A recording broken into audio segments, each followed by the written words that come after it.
So it is strange giving talks like this. There's no getting around it. I think it's a poor substitute for being in a room with people. But that's what lockdown does to you, I guess. And what it's done to me, I suppose, is made me never ever want to eat sourdough bread again. Yes, like most people, I made it and then realised it was just bread at the end of the day. It might be fancy, but it's just bread. So then I thought, oh, orchids, they're nice. I'll buy a few orchids. And my wife thinks that we're running an orchid farm now because I bought more than I should have done, put it that way. And then I got a little bit bored from that. So I thought, okay, well, we'll go back, return to our first love, which is music. And I put together a music video of about 100 educators from around the world. And we sang a song in tribute to the care workers. And I enjoyed it, it was good fun. But even then, I started getting a bit bored, so I thought, there's nothing else for it. I'm going to have to write the book. And this is it. It's out on August the 28th. I didn't start writing it during lockdown, I just want to make that clear. I've actually been writing it for 3 years. It's called The Power of Us, How We Connect, Act and Innovate. It's out on Thread Books, please buy it. And as I say, I rewrote it because of one thing and another. You can't really write a book during coronavirus and not refer to it, so I kind of rewrote the whole book. Also, there were some amazing things which were highly pertinent to the book, so I thought, okay, let's rewrite it. And about halfway through that process, which was about 2 weeks ago when I started reconstructing the whole book, I came across this quote from Tom Friedman, who's a journalist in the New York Times, who I respect the hell out of. He's a fantastic journalist. And he said, whatever non-fiction book you're working on now, put it down. There's a world before Corona and there's a world after Corona. And we've got no idea what the world after Corona is going to look like. Well, that was advice that I didn't really take. Partly because I think he missed a bit out. I think the bit between those two worlds is really important and we shouldn't overlook it. That's DC, the world during Corona. And I think we've learned so much about ourselves as a species that I want to start the talk really with what I think are the 4 key lessons that we've learned. And then I want to move into how we got to be at that point of development. Because it was going on before Corona. And then finally we'll look at afterwards what this means for all our students and for education. So let's start with the lessons learned. The first one is that communities outperform bureaucracies. This is particularly true if you're a UK citizen, it seems to me. Well, an English citizen. I think in Scotland you might have a different view and I'd support you in that. But it's not just England, it's also the US. We've seen governments around the world failing to act quickly enough, decisively enough, failing to get on top of it. Whilst at the same time, small grassroots communities have been able to respond amazingly well and incredibly fast. So Brewdog, which I consider to be a community-run organisation, it's owned by its community. Overnight, Brewdog shifted from brewing beer to making hand gel sanitizers because there was a shortage of it. They turned their delivery vans into delivering lunches for vulnerable people, and they just did it on a sixpence overnight. We saw this explosion of mutual aid groups. In the first week of lockdown, there were over 1,000 mutual aid groups were formed on Facebook. And they're still going. They're still supporting local communities. And it's been a great irony, it seems to me, that during the period when we're locked down and isolated, we've probably never been as well connected. And there's something to be learned from that. And one of the people I wrote about in the book is a guy called Pan Pansiaka. And Pan, he's not a medical expert, but he runs a medical research project called the Redo Project.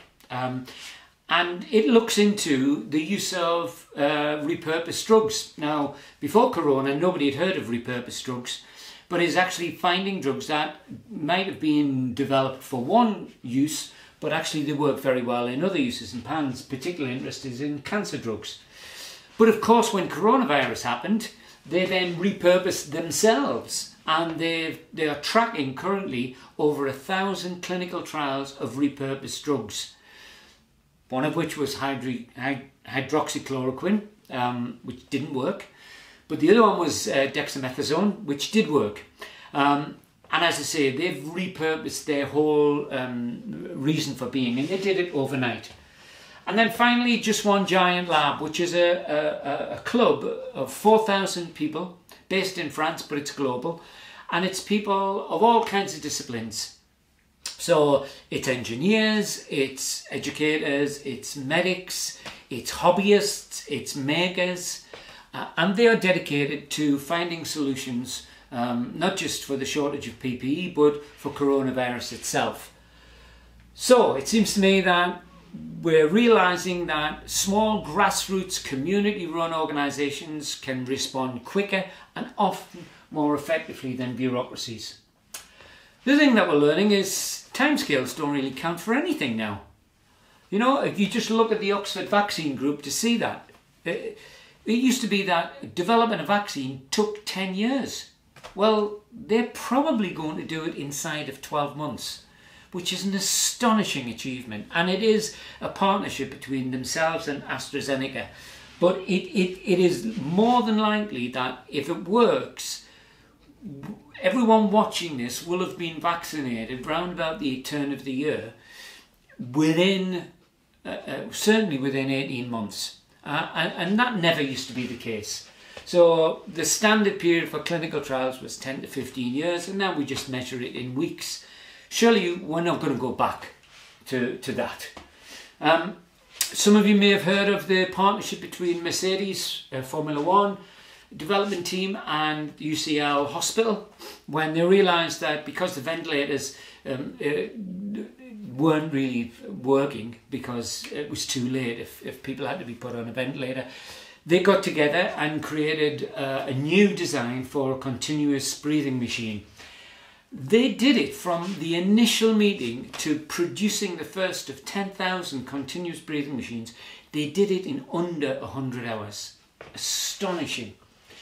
And really, one of the reasons why these groups are able to respond so quickly is that peer production is driven by passion, not protocols. And that's what we've seen. And it is leading to an ugly word, and I'm sorry to have to use it, but it's a thing called cosmolocalism. And what that essentially means is you design globally, but you make locally. And that is turning the traditional model on its head, because it used to be that intellectual property was closely guarded and you produced whatever it was you were making in your global factories around the world. But it was all centralized. Now, as I say, that model's turned on its head. What was scarce, which was ideas, is now plentiful through the open source movement. But because materials are now becoming scarce, then we're having to make them locally. So all of the examples I'm going to give are examples of cosmolocalism in action. And people are saying this will be the new mode of production going forward. So this is an example of the 3D printed prosthetic limbs, which Matt Botel of Melbourne has created, his social enterprise. He'll make them for $1 and give them to developed nations, but he also has made the designs available for anyone. And people now all over the world are making these prosthetic limbs because all you need is a 3D printer. This girl here, you see, she's an Afghan student, and in Afghanistan they're making makeshift ventilators, and they're doing it from Toyota parts. And someone made an open source design, and people all over Afghanistan have been developing this. And then the one that you're probably most familiar with, because literally thousands of students around the world have been doing this. They've been making these face shields when there was a shortage of them. And the design for the face shields, the 3D design, it's all open source. So wherever they happen to be, I work with a school in Rochdale, Matthew Moss High School.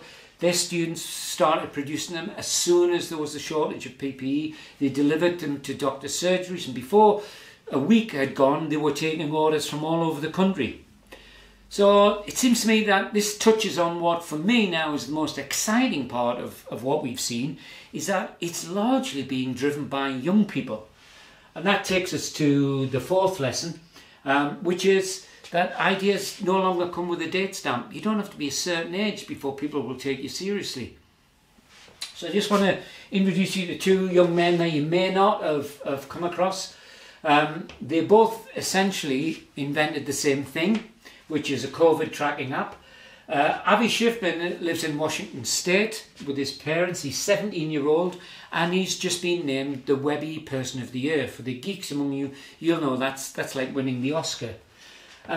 Not content with that, his COVID tracking website, which is actually the most used COVID website in the US, all the epidemiologists use it because they want up-to-date information, and it's constantly being updated.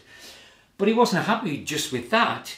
When the George Floyd protests started happening, he produced a website which tracks Black Lives Matter protests all around the world. It's amazing if you go on it. He's 17. Kid on the right I heard about, he's 19, Ryan Jun Seong Hong. Again, he lives with his parents in Seoul in South Korea. And when Korea had this explosion, I don't know if you remember, but there was a religious sect, and they'd done really well keeping the virus under control, and then things took off. Well, he produced a COVID tracking app which would alert you on your mobile phone if you were in an area, in a part of the country where there'd been someone recently who was infected. He did it in 3 days, and at the height of the outbreak, when the numbers were starting to escalate in Korea, he was getting 300,000 hits per day. Now contrast that with the UK's attempt at doing a COVID tracking app, which of course the UK wouldn't just take the one that everybody's been using. These two were using the Google Apple platform. No, they had to develop their own at £250 million cost to admit that actually it wouldn't actually work with iPhones. So they've now said that the next version of the app will be ready hopefully before Christmas. That's at least 6, 7, if not more months. A 19-year-old kid living with his parents can do it in 3 days. What does that tell you? So I was really interested in what was the motivation behind these young kids, because it seems to me we've got lessons to learn about what's driving them. Because if we think that the students that we've been looking after who've been making face shields are going to be happy to come back in September and fill in worksheets, we are sadly mistaken. So I wanted to get an idea of what's driving them. This is Avi, as I say, 17-year-old, lives in Washington State. And he recently did an interview with MIT, and he said, I was a really bad student. I had a 1.7 grade point average. I focused my time on programming related stuff. I couldn't focus in any class. I'd stay up late working on programming. My attendance rate was 60%. I could have made something really big and lived the rest of my life in the Bahamas. And I sort of planned to go to college eventually. Maybe? Probably won't go to college. I'm working on more interesting things. This is the challenge. We can't go back to the old normal. The next normal has got to be different. So Ryan, I reached out to Ryan because it's so easy these days. When I heard about his COVID tracking app, and I said to him, what was driving you, and what do your friends think that the world's going to be like after this? Where do they see their part in the world? And this is what he said. He said, our generation should really take advantage of this to deal with bigger challenges ahead. I'd love to build a charitable organisation to serve people, because throughout this journey of Corona Map Live, that's his website, I found out that I was never happier than this in my entire life. I started helping people without expecting anything. I wouldn't have had the same feeling if I'd decided to monetize it. I learned that it was way more powerful than money. Way more powerful than money. And these are not exceptions, these kids. I could have filled my book 3 times over with kids like this. They're everywhere. And this was happening before COVID, and it'll be happening after COVID as well. So I want to just talk a little bit about what I think is actually going on here. It seems to me that this outbreak of peer production, I call it mass ingenuity, this wave of mass ingenuity was going to happen anyway because of what I call the 3 stages of sharing. So first of all, we shared what we knew. So Twitter, YouTube, what we're doing now is sharing what we know. But that led to sharing what we owned. So Airbnb, the let schemes of contributing your skills in exchange for not money but credit.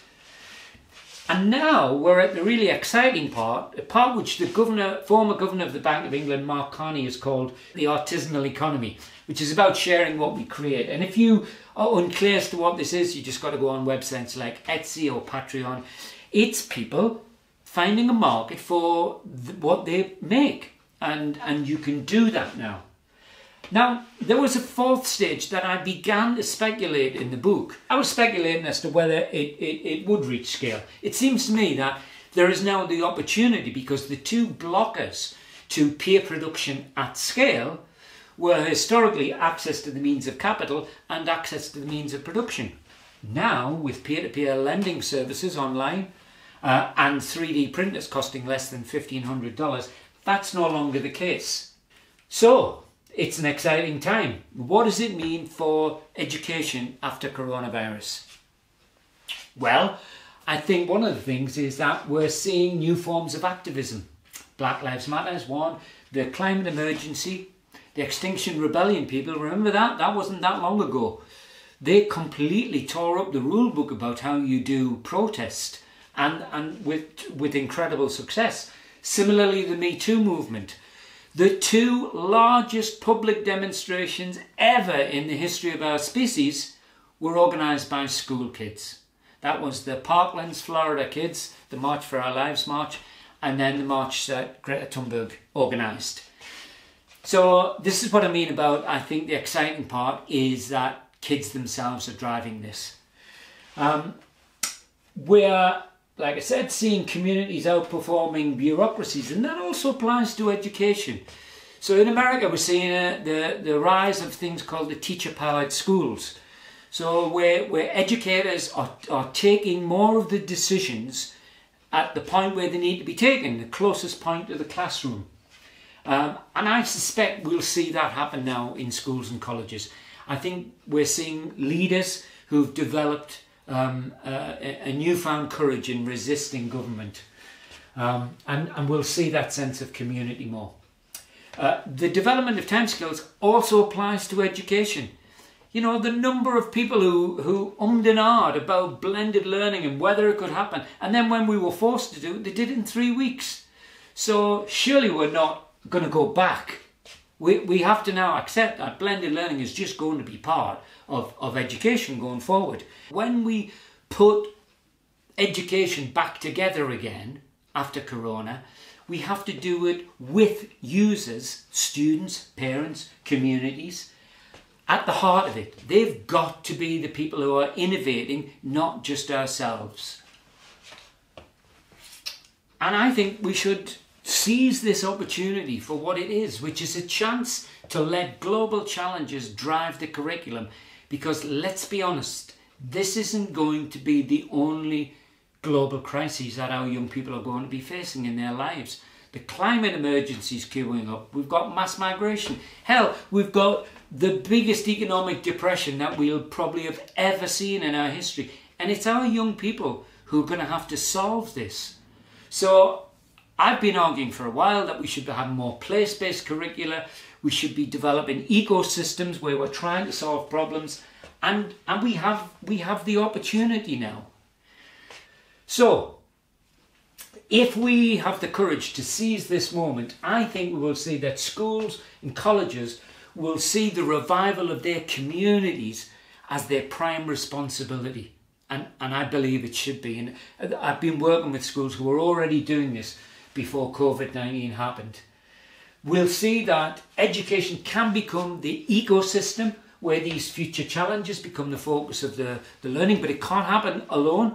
We have to work with employers, we have to work with communities, and we'll be working globally. Our students have made global connections. They'll want to continue doing that.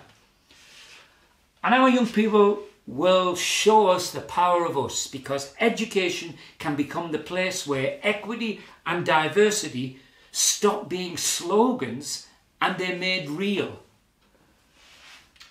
So we hear a lot about the greatest generation, the generation that fought in the Second World War. My father was part of that generation. And you know, we call them the greatest generation for a good reason. But they weren't the greatest generation before the war. They just needed something, the scale of which had never happened before, so that they could rise to it. What the great Thomas Paine said, the time found them. And I believe the time has found this generation as well. And they can rise to the same kind of respect, it seems to me, if we give them a chance after coronavirus. And never was it better expressed than by Greta Thunberg when she said, society's past a social tipping point. We can no longer look away from what our society has been ignoring for so long, whether it's equality, justice or sustainability. People are starting to find their voice, to understand that they can actually have an impact. Doing our best is no longer good enough. We must now do the seemingly impossible, and that is up to you and me, because no one else will do it for us. I think she's describing the power of us, and I think it's our responsibility as educators to help give them not just the tools and the knowledge, but the experiences within which they can demonstrate the power of us. Thank you very much for listening, and I look forward to your questions.